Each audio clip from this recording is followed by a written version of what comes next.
NCERT में अगर cover नहीं हो रहा है तो आप उसके लिए जीसी लियोंग कर सकते हैं, मतलब रेफर कर सकते हैं।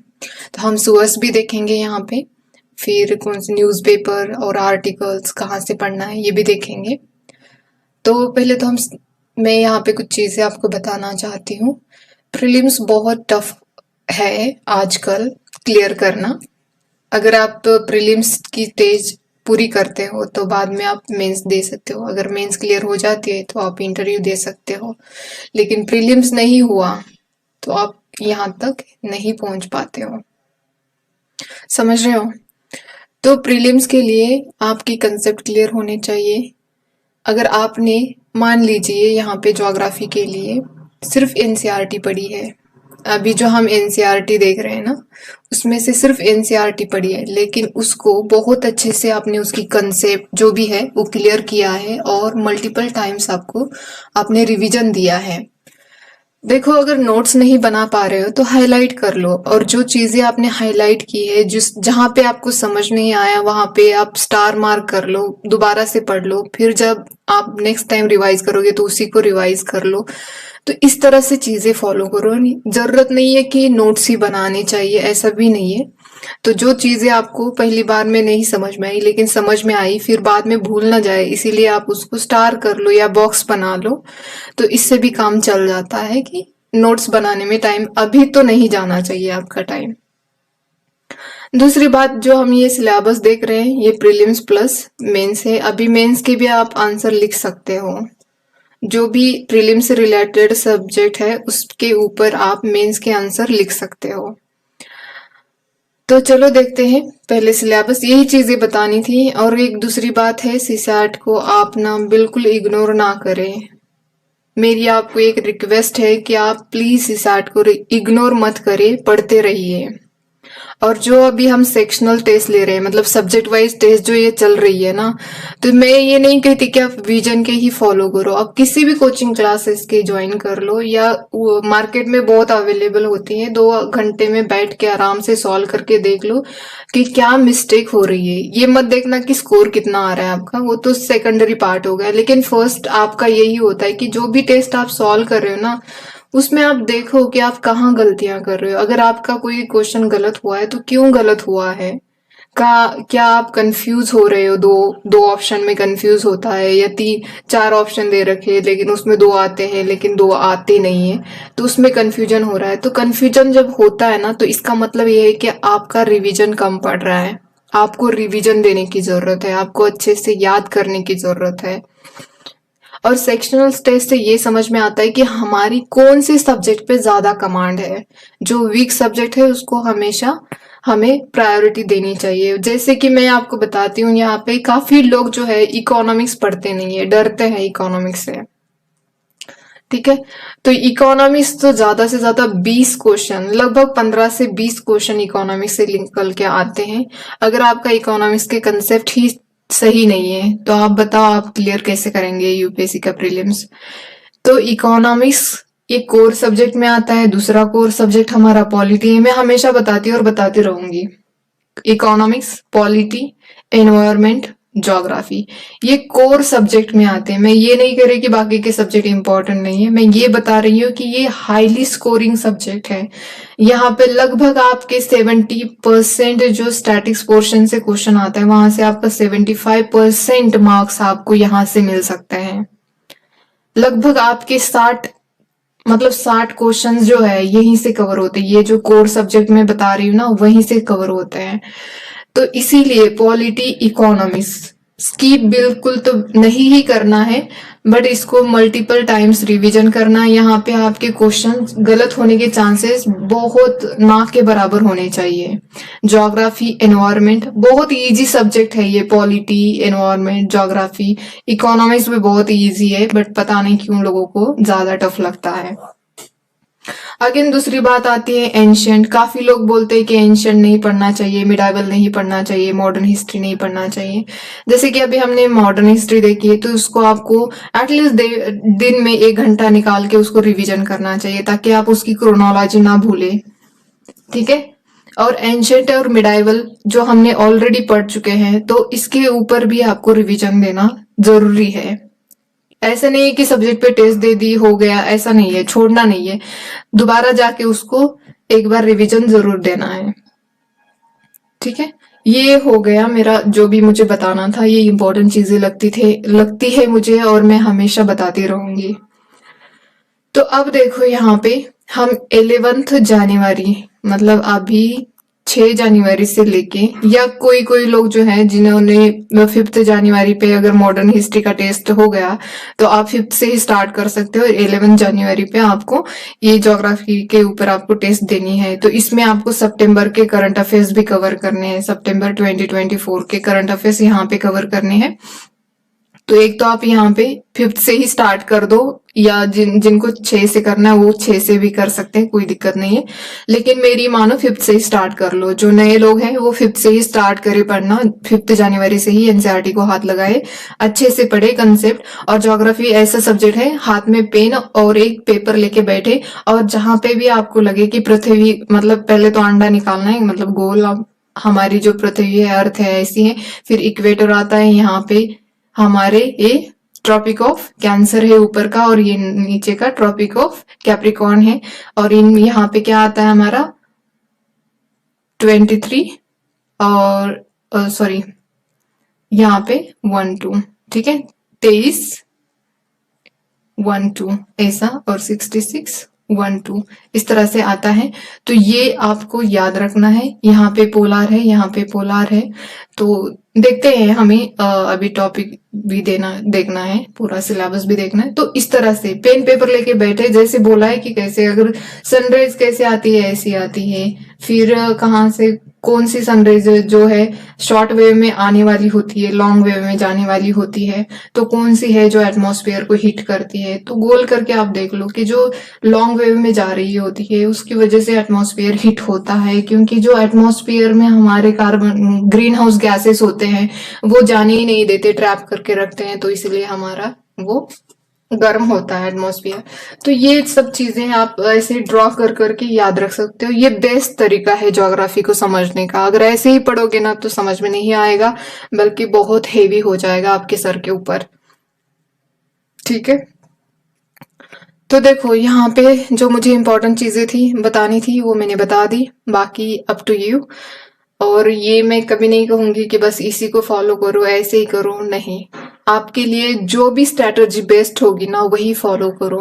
एट द एंड आपका क्लियर करना, यूपीएससी की प्रीलिम्स क्लियर करना इंपॉर्टेंट है, ना कि आप कौन से सोर्स फॉलो कर रहे हो और कैसे पढ़ रहे हो, ये मैटर नहीं करता। बस पढ़िए, एटलीस्ट दिन में आपको 10 घंटे तो देने ही देने चाहिए। और आप कैसे दे रहे हो, कैसे आपका टाइम मैनेजमेंट कर रहे हो, ये आपके ऊपर निर्भर करता है। एटलीस्ट 10 घंटे, अगर जिसको ज्यादा देना है वो दे सकते हैं, बट हाँ आपकी हेल्थ को अंडरमाइन ना करें, हेल्थ बहुत इंपॉर्टेंट होती है। और दूसरी बात, मैं मेरे दोस्तों को भी बताती हूँ कि मोटिवेशन से कुछ नहीं होता, डिसिप्लिन बहुत जरूरी होता है। डिसिप्लिन, टाइम मैनेजमेंट करे और डिसिप्लिन के साथ पढ़ते रहिए, वही आपको क्लियर करने में हेल्प करेगा, वरना मोटिवेशन से कुछ नहीं होता। तो चलो देखते हैं, पहले तो हम सोर्स देखेंगे कहाँ से पढ़ना है और क्या पढ़ना है। 11th NCERT fundamental of physical geography, तो ये तो इंपॉर्टेंट है 11th की।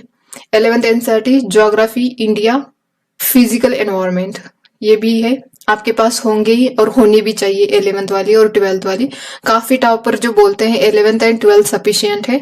बाकी अगर आपको लगता है तो आप बेसिक बुक्स, मतलब जो बेसिक है ज्योग्राफी, क्लास 6, क्लास 7, क्लास 8, यहाँ से भी चल सकते हो, ओल्ड एनसीईआरटी। ठीक है, और जिन्होंने पढ़ा है, जिनको मतलब पता है ज्योग्राफी बेसिक कंसेप्ट, तो आप 11th 12th को रिवाइज करते रहिए। फिर यहाँ पे certificate physical and human geography, जो कि जीसी लियोन की है। तो आप जो टॉपिक कवर नहीं होते ना, कुछ है लैंड फॉर्म्स के टाइप्स और ये चीजें थोड़ी सी एनसीईआरटी में डिटेल में नहीं है, तो आप वहां से यहाँ से आप कवर कर सकते हो। और फिर ये 10th का total geography, 9th and 10th का, तो ये आईसीएससी का देख लेना। ये तो मैंने नहीं फॉलो किया, मैं तो एनसीईआरटी को ही फॉलो करती हूँ, और जेसी लियोंग का भी मेरे पास है, जो कि मेंस के लिए मैंने थोड़ा बहुत यहाँ से इस्तेमाल किया था। और यहाँ पे आप ओरिएंट का या ऑक्सफोर्ड का एटलास यूज कर सकते हो। एटलास यूज करना चाहिए जब भी कोई न्यूज, आपको कोई कंट्री न्यूज में है तो कहाँ पे लोकेट करती है, ये सब कुछ देखना है। वैसे तो वर्ल्ड का जो मैप है वो आपके सामने ही होना चाहिए, जब भी आप प्रिपेयर कर रहे हो ना तो आपके सामने ही होना चाहिए। मैंने तो अपने घर में 3 जगह लगाए हैं, तो आप अपना देख लो। फिर विजन आईएएस का वैल्यू एडिशन मटेरियल है ज्योग्राफी का। तो ये तो अब देखो इनकी टेस्ट सीरीज है, तो ये अपना मटेरियल यहाँ पे दिया है, लेकिन आपको अच्छा है क्विक रिवीजन करने के लिए, जल्दी रिवीजन करने के लिए, तो देख लेना आप, आपके ऊपर है। मैं कोई सजेशन नहीं दे रही हूँ, बस यहाँ पे है तो बता रही हूँ, बट एनसीईआरटी बिल्कुल फॉलो करनी है। फिर यहाँ पे ये ministry of environment, forest and climate change, ministry of earth and science, इनके जो रिपोर्ट्स आते हैं ना वेबसाइट पे, तो ये रिपोर्ट्स बहुत इंपॉर्टेंट है। ये इनके अंदर जो डाटा दिया होता है रिपोर्ट्स के अंदर, वो मेंस के लिए इंपॉर्टेंट है, लेकिन हाँ ये रिपोर्ट अगर किसने पब्लिश किया है तो वो आपको मिनिस्ट्री पता होनी चाहिए। फिर यहाँ पे देखते हैं the Hindu and Indian express, जो हमारा न्यूज़पेपर है। मैं इंडियन एक्सप्रेस फॉलो करती हूँ, बाकी आप द हिंदू भी फॉलो करते हो तो कोई दिक्कत नहीं है। योजना कुरुक्षेत्र, पीआईबी, मैं पीआईबी के आर्टिकल देखती हूँ, और टीओआई लाइवमेंट के भी देखती हूँ कभी कभी। डाउन टू अर्थ जो है ये, इसके भी आर्टिकल मैं देखती हूँ खास करके एनवायरमेंट के लिए। और magazines like economic and political weekly, frontline, India today, तो ये इतना सब कुछ करने की कोई ज़रूरत नहीं है, बाकी आपके ऊपर निर्भर करता है। अगर आप कोई फॉलो कर रहा है तो कोई दिक्कत नहीं है। बाकी मैं इसके आर्टिकल बहुत अच्छे होते हैं डाउन टू अर्थ वाले, तो आप खास करके एनवायरनमेंट के लिए तो आप पढ़ते रहिए, अगर आपको दिख जाए। इनका यूट्यूब चैनल भी है, ठीक है। तो चलो आगे देखते हैं, हमें आगे नहीं देखना है अभी, सिलेबस यहाँ पे देखना है। First geography, first physical geography of the world. तो यहाँ पे देखो सिर्फ यहाँ पे थीम दे रखी है उन्होंने, ये geomorphology, climatology, oceanography, soil, natural hazard, disaster, continent, land, climate, ये सब यहाँ पे दिया है। पर यहाँ पे जो है वो डिटेल में दे रखा है, तो हम यहीं से स्टार्ट करेंगे। तो मैं थोड़ा पेन चेंज कर लेती हूँ ताकि थोड़ा अच्छे से दिखे, ठीक है। तो यहाँ पे physical geography of the world, origin, जो ज्योग्राफी का ओरिजिन कैसे हुआ, evolution of universe, solar system. Solar system में आपको, आपका पता है ना, सन है, फिर मर्क्यूरी आता है, फिर वीनस आता है, फिर अर्थ आती है, फिर हमारा मार्स आता है। ये जो है, ये 4 जो है ये इनर प्लैनेट बोला जाता है। फिर इसके बाद एक बेल्ट आता है यहाँ पे, उसको एस्ट्रॉइड बेल्ट बोला जाता है। यहाँ पे जो बेल्ट आता है उसको एस्ट्रॉइड बेल्ट बोला जाता है। यहाँ पे फिर आता है जुपिटर, फिर सैटर्न आता है, फिर यूरेनस आता है, फिर नेपच्यून आता है, ठीक है। ये जो 4 है इनको आउटर प्लैनेट बोला जाता है। और इसके बाद जो बेल्ट आता है उसको कूपर बेल्ट बोला जाता है, कूपर बेल्ट, ठीक है। तो इस तरह से ये सोलार सिस्टम है हमारा। तो याद रखना बेसिक, सोलार सन का जो यहाँ पे चल रहा है हमारा मिशन जो है आदित्य L1 तो उसके लिए इम्पोर्टेंट बन सकता है, वो देख लेना।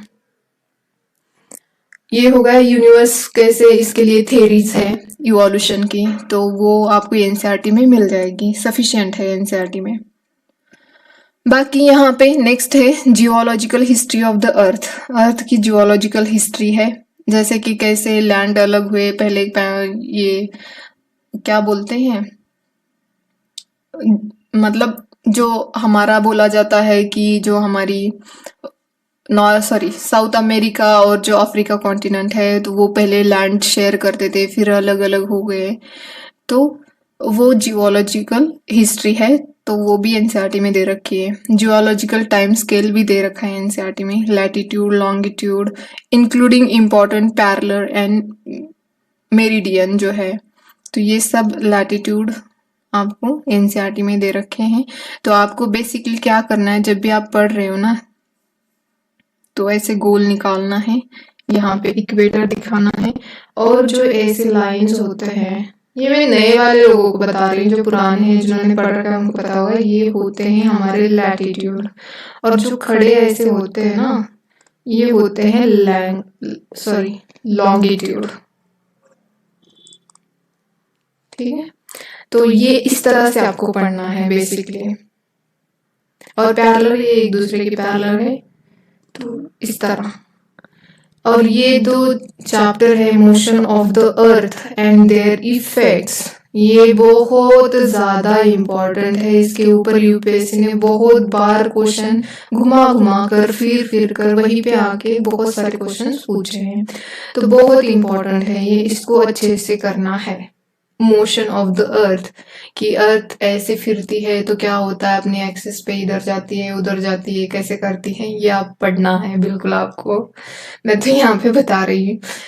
Inclination of earth axis and its effect, तो ये फिर वो सोलर इक्लिप्स, लूनार इक्लिप्स क्यों होते हैं, तो ये भी यहीं पे आएगा, आगे भी है वो, बट उसके ये एक्सिस पे अर्थ का इधर उधर इंक्लिनेशन होने से ही चेंजेस होने लगते हैं ना, तो ज्यादा टेम्परेचर इक्वेटर पे होता है या फिर ट्रॉपिक्स होता है, सब ट्रॉपिकल में होता है या पोलर ट्रॉपिकल में होता है, तो ये सब इसी का परिणाम होता है। तो बेसिकली ये बहुत ज्यादा इम्पोर्टेंट है, इसको बहुत अच्छे से करना। लोकल एंड स्टैंडर्ड टाइम, जैसे कि हमारा जो स्टैंडर्ड टाइम है, पहले ही वो आसाम साइड वाले लोग बोलते थे कि ये इधर हमारा भी वो चाय बागान टाइम स्केल होना चाहिए, लेकिन वो अमान्य कर दिया। अभी हमारे इंडिया में एक ही स्टैंडर्ड टाइम है, बाकी अदर कंट्री में दो दो तीन तीन है शायद, लेकिन चाइना और इंडिया में एक ही स्टैंडर्ड टाइम है। इंटरनेशनल डेडलाइन कहाँ से जाती है टाइम की, वो भी देख लेना, कैलेंडर।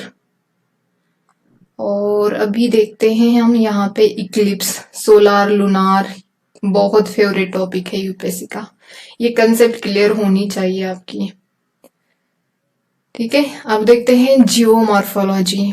जियोमॉर्फोलॉजी अर्थ का interior structure of the earth crust, classification of rocks, बहुत इंपॉर्टेंट। यहाँ पे कंसेप्चुअल है थोड़ा, तो आपको डिटेल में पढ़ना है और अच्छे से क्लियर करना है, टाइम ले लेना यहाँ पे, बट इसको बिल्कुल यहाँ पे आपके क्वेश्चन गलत नहीं होने चाहिए, क्योंकि यूपीएससी यहीं से क्वेश्चन पूछती है। अब देखते हैं हम लैंडफॉर्म एंड डेवलपमेंट, ये सारे एनसीईआरटी में है, अवेलेबल है। Landform development, first order continental drift theory, sea floor spreading and plate tectonics theory, second order mountain plateaus, plain and other landforms। ये आपको यहाँ से भी क्वेश्चंस आते हैं, तो यहाँ पे डिटेल में करना है आपको। ये तो ये जो लैंडफॉर्म है, कॉन्टिनेंटल वाली ड्रिफ्ट थ्योरी है, फिर ओशन वाले जो है उसको भी अच्छे से करना है। Internal force and there impact, जैसे कि वल्केनोस न्यूज में भी होते हैं, अर्थक्वेक्स, फोल्डिंग एंड फॉल्टिंग जो होती हैं, तो ये भी आपको करना है, ये न्यूज में रहता है, तो ये कंसेप्ट आपको पता होनी चाहिए। जैसे कि अभी पी वेव एस वेव जो है उसके बारे में यूपीएससी ने लगभग 23 या 24 में ही क्वेश्चन पूछा है, एग्जैक्टली याद नहीं आ रहा मुझे कि 23 या 24 में पूछा गया है, तो पूछते हैं यूपीएससी, तो ये टॉपिक भी इम्पोर्टेंट है आपको। External force and there impact, weathering, rock का इरोजन होता है, लैंडफॉर्म्स कैसे बनते हैं, तो ये आपको करना है। क्लाइमेटोलॉजी देखते हैं, हाईली इंपॉर्टेंट टॉपिक है climatology, structure composition of atmosphere, weather and climate, insolation, heat budget, distribution of temperature, temperature inversion, ये क्या होता है, ये कंसेप्ट है टेम्परेचर इन्वर्जन, लैप्स रेट, तो ये लैप्स रेट भी आपको देखना है यहाँ पे।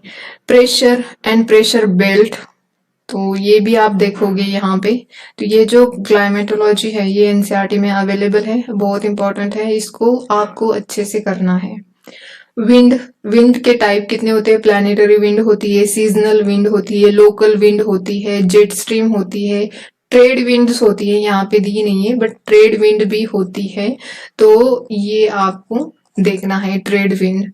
ये जेट स्ट्रीम के ऊपर भी यूपीएससी ने क्वेश्चन पूछा है, तो आप इसको अच्छे से करना। वेस्टर्ली ईस्टर्ली जेट स्ट्रीम होती है, तो वो देखना कि कैसे घूमती है और क्यों घूमती है, ये सब करोगे आप। प्रिसिपिटेशन, प्रेसिपिटेशन के फॉर्म्स कैसे होते हैं, टाइप्स कैसे होते हैं, डिस्ट्रीब्यूशन ऑफ रेनफॉल, पूरे इंडिया में कैसे रेनफॉल कहाँ पे कितना होता है, अगर किसी एरिया में कम होता है, राजस्थान में कम होता है, तो उसके रीजन आपको पता होने चाहिए, क्योंकि इस तरह भी यूपीएससी पूछती है क्वेश्चंस। फिर यहाँ पे एयर मासेस है। एयर मासेस ये हाईली इंपॉर्टेंट है, क्योंकि साइक्लोन्स, एंटी साइक्लोन्स ये इम्पोर्टेंट होते हैं, क्योंकि न्यूज में भी होता है ये, तो ये बहुत ही ज्यादा इम्पोर्टेंट होता है। वर्ल्ड क्लाइमेटिक रीजन, वो आपको साथ में वर्ल्ड का भी देखना है।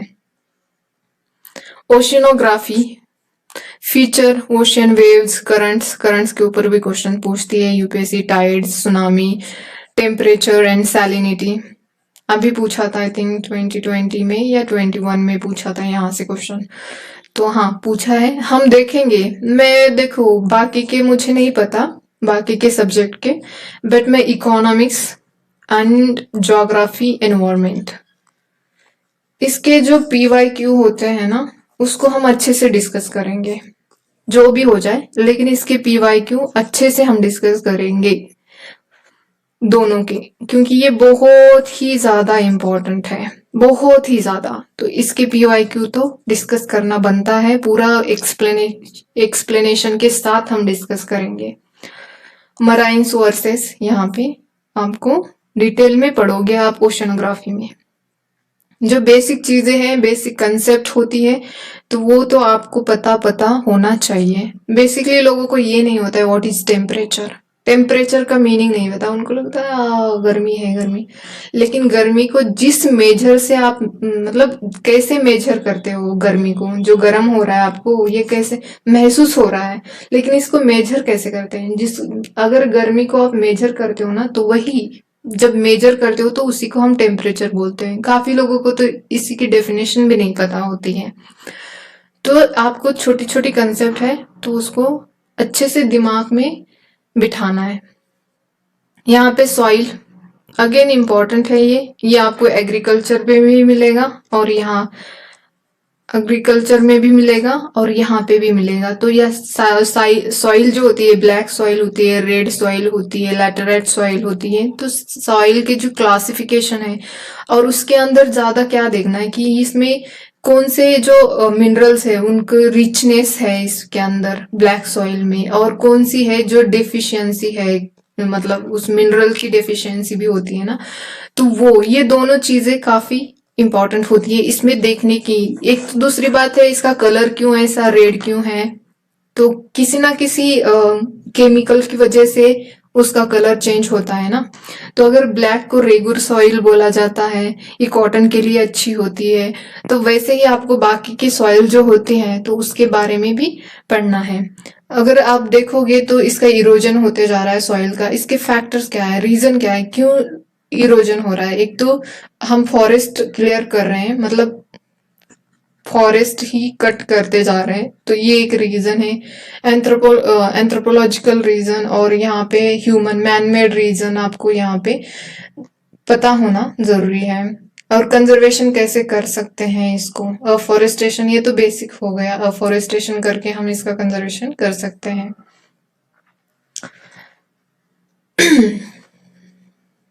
अब कॉन्टिनेंट्स देखते हैं, major physical feature and landforms. Map based question from world, world से कौन से क्वेश्चन आते हैं। एक तो आपको यहाँ पे रिवर्स के बारे में पूछेंगे, कौन सी रिवर कितने कंट्रीज से गुजरती है, और यह अपना वाटर कौन से वाटर बॉडी में डिस्चार्ज करती है। ठीक है, जैसे कि एक रिवर का ब्लैक, जो हमारा ब्लैक सी है उसके अंदर, फिर मेकोंग रिवर जो है वो बंगाल में अपना वाटर डिस्चार्ज करती है, या किसी और में इरावदी का, इस तरह से पूछा गया है, पीवाईक्यू में पूछा गया है। फिर लेक्स, जो अगर कोई लेक ड्राई हो रहा है तो कौन सी कंट्री के अंदर आता है, उसका एरिया। सिटी होती है, अगर कोई सिटी है तो वहां पे आपको मैच द फॉलोइंग दिया जाएगा, या फिर तो क्रोनोलॉजिकली अरेंज करने के लिए बोला जाएगा। या फिर ओशियंस होते हैं, तो ओशियन से भी आपको क्वेश्चंस पूछे जा सकते हैं। फिजिकल ज्योग्राफी ऑफ इंडिया, अब इंडिया की फिजिकल ज्योग्राफी देखते हैं हम यहाँ पे। एक तो ये लैटिट्यूड लॉन्गिट्यूड हमने देखा है ऊपर, northern mountains, plain of India ऊपर ही है, पेनिनसुलर प्लेटूज जो कि मिडल ऑफ इंडिया के अंदर आते हैं, आइलैंड्स ऑफ इंडिया जो कि हमारे यहाँ पे लक्षद्वीप और अंडमान एंड निकोबार है, Himalayan and peninsular drainage system जो कि ऊपर की जो है इंडस, गंगा, ब्रह्मपुत्र ये हिमालयन में आती है, और जो हमारी पेनिनसुलर रिवर में आती है हमारी गोदावरी, कृष्णा, कावेरी ये पेनिनसुलर में आती है। और यहाँ पे special and temporal distribution of temperature, pressure, winds and rainfall ये आपको फिजिकल ज्योग्राफी में भी पढ़ना पड़ता है। इंडियन मानसून बहुत इंपॉर्टेंट, मैं ऐसे नहीं कह रही हूँ कि जो मैंने गोल किया वही पढ़ो, बस मैं इंपॉर्टेंट है बोल रही हूँ, तो यहाँ से आपको क्वेश्चन गलत नहीं करने हैं। Mechanism, onset and variability, spatial and temporal variations, इसके कब कौन से साइड पे मानसून आता है, अब वेस्टर्न इंडिया में कब आता है, ईस्टर्न इंडिया में कब आता है, नॉर्थ में कब पहुंच जाता है, तो ये सब यहाँ पे इस टॉपिक में दे रखा है, तो आपको वहां से पढ़ना है। Climatic reason of India, classification of soil ऊपर देखा हमने, problem of soil and conservation, forest and there distribution, forest conservation, ये सब आपको करना है डिटेल में।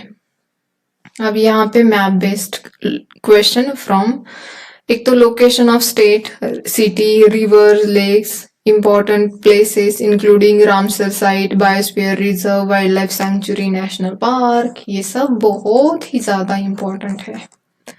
ठीक है, तो हमारा हो गया है, अब नेक्स्ट वाला है। तो यहाँ पे हमने सारा सिलेबस जो है वो डिटेल में देखा है, और थोड़ा बहुत ही ज्यादा, अगर मैंने थोड़ा आपको क्या बोलते हैं, आप स्पीड देखो 1.5 के स्पीड से भी देख सकते हो, अगर आपको 2 से भी देखना है तो कोई दिक्कत नहीं, 2x से भी देख सकते हो, ऐसा जरूरी नहीं है कि आप 1.5 या 1 से ही देख लो, अगर आपको लगता है सिर्फ सिलेबस देखना है तो आप 1.25 से भी देख सकते हो। तो मैंने इंपॉर्टेंट चीजें आपको बताई है, लास्ट में यहाँ पे मैंने बोला था, शुरुआत में ही बोला है, करंट अफेयर्स सितंबर 2024 के करंट अफेयर देखने हैं, ऊपर साथ में जुलाई और अगस्त जो है और जून, इसको रिवीजन भी करते रहना है। ठीक है, तो आप अब टाइम टेबल कैसे बनाना है ये आपके ऊपर निर्भर करता है, बाकी तो मैंने सब कुछ बताया यहाँ पे, सिलेबस आपको अच्छे से पढ़ना है, रिलीजियसली पढ़िए, रिलीजियसली सॉल्व करिए, आप क्या ही बेनिफिट है, मेरा कुछ भी नहीं है इसमें बेनिफिट, अगर आप सॉल्व करते हैं तो आपका क्लियर होगा, आप आगे बढ़ेंगे, नहीं करोगे तो फिर से इस साइकिल में फंस जाओगे, तो आपके ऊपर निर्भर करता है।